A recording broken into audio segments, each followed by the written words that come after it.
दोस्तों नमस्कार। दोस्तों मैं ब्रजमोहन शर्मा आप सभी लोगों का शर्मा लॉफुल यूट्यूब चैनल पर स्वागत करता हूं। दोस्तों आपने कभी सोचा है कि अपनी जीवन भर की कमाई लगाकर आप जो जमीन अपना आशियाना बनाने के लिए खरीदने जा रहे हो, जो बेचने वाला व्यक्ति है क्या वह उस जमीन का असली मालिक है अथवा नहीं। जिस डॉक्यूमेंट से वो आपको जमीन बेच रहा है, क्या उस डॉक्यूमेंट से वह उस प्रॉपर्टी का मालिक है अथवा नहीं। क्या उसे राइट है उस प्रॉपर्टी को बेचने का। दोस्तों जो मेरे मित्र मेरे अभी यूट्यूब चैनल से नए जुड़े हैं, प्लीज वो मेरी वीडियो को लाइक करें और सब्सक्राइब करें। दोस्तों आज मैं सुप्रीम कोर्ट का एक ऐसा फैसला आप लोगों को बताने जा रहा हूं जो जमीन खरीदने वालों की आंखें खोल देगा। अगर आप उस फैसले को अपने जीवन में उतार लेंगे तो आप कभी भी जमीन खरीदते समय धोखा नहीं खाएंगे, ये मेरी गारंटी है। दोस्तों आप मेरी वीडियो में कंटिन्यू बने रहना, अंत तक बने रहना। मैं इस फैसले की एक एक बारीकी को सत्य व सही तरीके से आपको समझाऊंगा और बताऊंगा। दोस्तों सुप्रीम कोर्ट में आंध्र प्रदेश का एक मामला पहुंचता है और केस का नाम है वादियाला प्रभाकर राव वर्सेस आंध्र प्रदेश स्टेट। इस प्रकरण की सुनवाई माननीय न्यायमूर्ति पंकज मित्तल और न्यायमूर्ति एस.वी.एन. भट्टी, इन दोनों न्यायमूर्ति की खंडपीठ में इस मामले की सुनवाई होती है। यह विवाद लगभग 600 एकड़ भूमि से संबंधित था, जहां याचिकाकर्ता का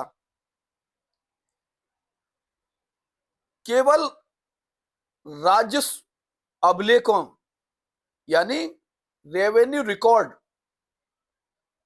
में नाम था। उस नाम के आधार पर उस प्रॉपर्टी पर वह अपना अधिकार सिद्ध करने का प्रयास कर रहे थे, किंतु न्यायालय ने जो व्यवस्था दी वह हर संपत्ति मालिक को जानना बहुत ही अनिवार्य है। दोनों न्यायमूर्तियों ने इस निर्णय में 3 अत्यंत महत्वपूर्ण सिद्धांतों को प्रतिपादित किया है।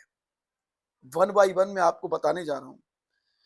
नंबर 1, दाखिल खारिज म्यूटेशन ये कोई टाइटल नहीं है। ध्यान से सुनना। न्यायालय ने कहा कि म्यूटेशन की प्रविष्टि केवल राजस्व उद्देश्यों के लिए होती है ताकि सरकार लगान या टैक्स वसूल कर सके आपसे।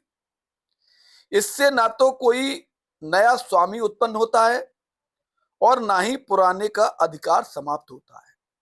नंबर 2, पंजीकृत विलेख रजिस्टर्ड डीड। यदि आपके पास पंजीकृत विक्रय पत्र रजिस्टर्ड सेल डीड, बैनामा अगर नहीं है आपके पास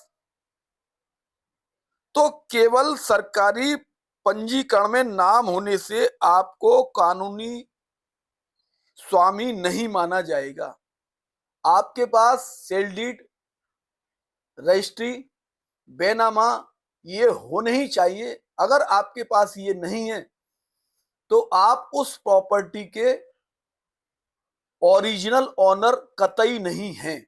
ये सुप्रीम कोर्ट ने स्पष्ट कह दिया है, प्रॉपर्टी खरीदने वालों के लिए संकेत दे दिया है। और दोस्तों तीसरा पॉइंट है राजस्व अभिलेखों की सत्यता। न्यायालय ने सचेत किया है कि राजस्व रिकॉर्ड में हेरफेर संभव है, ये कोर्ट भी मानती है, इसलिए इन्हें मालिकाना हक का प्रमाण पत्र कतई नहीं माना जा सकता है। क्रेता और विक्रेता एक सामान्य नागरिक के लिए इसके क्या मायने हैं, क्रेता विक्रेताओं के लिए और लोगों के लिए, ये भी आपको सुनना बहुत जरूरी है। नंबर 1, क्रेता संपत्ति क्रय करते समय केवल खतौनी या खसरा देखकर संतुष्ट न हो, उस संपत्ति के पिछले रिकॉर्ड को भी देखें। दोस्तों अगर आप कोई संपत्ति, कोई प्रॉपर्टी खरीदने जा रहे हैं अपनी मेहनत की कमाई से, तो आप वर्तमान सेल डीड लेकर सेलर से तहसील में जाकर, रिकॉर्ड रूम में जाकर उसका कम से कम पुराना 30 साल का रिकॉर्ड अवश्य देखें। और उसको देखने के बाद उसमें यह देखें कि जो व्यक्ति हमें प्रॉपर्टी सेल कर रहा है उस व्यक्ति का टाइटल पिछला लगातार बना हुआ है कि ये इस पर जमीन कैसे आई, तब तो वह जमीन आप खरीदे आंख मीचकर। और अगर कहीं उसमें टाइटल ब्रेक हो रहा है तो उस जमीन के बारे में उससे पूछें कि ये ब्रेक क्यों हो रहा है। अगर वो संतुष्टि भरा जवाब नहीं दे पाता है ऑथेंटिक लीगली, तो उस जमीन को कभी ना खरीदें, वो आपके लिए कूड़ा है। नंबर 2 है विक्रेता के लिए चेतावनी। यदि आपने भूमि विक्रय कर दी, बेचने वाले ने, सेलर ने, किंतु सरकारी रिकॉर्ड में अभी भी आपका नाम है, तो आप उसके स्वामी नहीं रहे। ऐसी स्थिति में दोबारा विक्रय का प्रयास करना आपराधिक धोखाधड़ी की श्रेणी में माना जाता है। अगर आपने कोई जमीन सेल कर दी है पहले से और आपका खतौनी में, खसरे में कहीं अगर नाम चला आ रहा है, खरीदने वाला म्यूटेशन नहीं करा पाया है, और अगर आपने धोखे से पुनः किसी अन्य व्यक्ति को जमीन बेच दी, तो आप गारंटी से जेल की सलाखों के पीछे जाने हो, क्योंकि जानबूझकर आपने अपराध किया है। यह निर्णय किराएदारों के लिए भी एक स्पष्ट संदेश देता है। अक्सर यह भ्रम होता है कि दीर्घकाल तक, यानी लंबे समय तक रहने या उपयोगिता बिल अपने नाम होने से कब्जा पक्का हो जाता है, तो यह भी दिमाग से निकाल दीजिए। सुप्रीम कोर्ट ने स्पष्ट किया है कि अनुमति प्राप्त कब्जा, परमाइसिव पोजेशन, कभी भी प्रतिकूल कब्जे यानी एडवर्स पोजेशन में परिवर्तित नहीं हो सकता जब तक आपके पास वैध स्वतंत्र दस्तावेज टाइटल डीड नहीं है। आपकी स्थिति केवल उसमें किराएदार की ही हमेशा बनी रहेगी। इस निर्णय के आलोक में आपको निम्नलिखित कदम उठाने चाहिए। नंबर 1, अपनी संपत्ति के प्रमाण पत्र सर्टिफाइड कॉपीज रजिस्ट्रार कार्यालय से प्राप्त कर सुरक्षित रखें। नंबर 2, केवल दाखिल खारिज पर निर्भर न रहें। सुनिश्चित करें कि आपके पास पंजीकृत मालिकाना हक के कागज होने चाहिए। नंबर 3, उत्तराधिकार या वसीयत के मामलों में भी कानूनी औपचारिकताएं पूर्ण कर पंजीकरण को प्राथमिकता दें। दोस्तों, मैंने इस वीडियो में सुप्रीम कोर्ट का वो आंखें खोलने वाला फैसला आपको बताया है जिसको आप गहराई से सुनेंगे और समझेंगे तो यकीनन कभी भी किसी की बातों में आकर गलत जमीन को नहीं खरीदेंगे। जब तक आप पूरी तरह से रजिस्ट्रार ऑफिस में जाकर, रिकॉर्ड रूम में जाकर सारे कागजों की जांच पड़ताल नहीं कर लेते हैं, तब तक आपको अपनी मेहनत की कमाई से एग्रीकल्चर लैंड या मकान बनाने के लिए लैंड या कॉमर्शियल लैंड कभी नहीं खरीदनी चाहिए।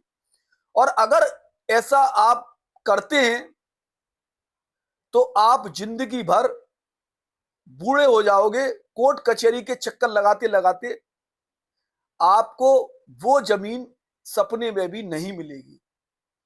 दोस्तों, अगर ये मेरी वीडियो आप लोगों को अच्छी लगी हो तो आप मेरी वीडियो को लाइक करें, सब्सक्राइब करें, शेयर करें।